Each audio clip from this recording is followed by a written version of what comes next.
সেটা কমবে। আরামদায়ক ওয়েদার যেটা হেমন্তকালে থাকে সেটা অনুভব করা যাবে।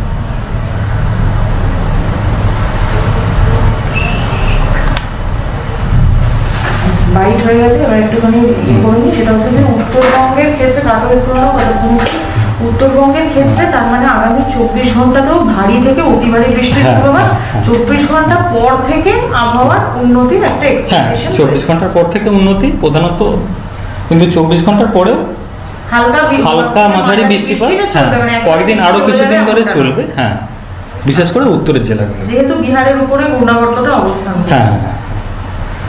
আর দক্ষিণবঙ্গের ক্ষেত্রে আগামীকাল থেকে প্রধানত পরিষ্কার ওয়েদার। শুধু আগামীকাল উপকূলের কাছাকাছি কয়েকটা জেলায় 2-1 জায়গায় হালকা বৃষ্টির সম্ভাবনা আমাদের জন্য।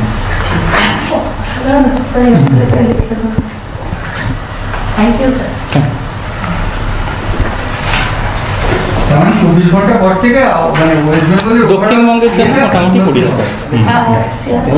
উত্তর ও দক্ষিণ, হ্যাঁ, উত্তরে বৃষ্টিপাতের চলবে।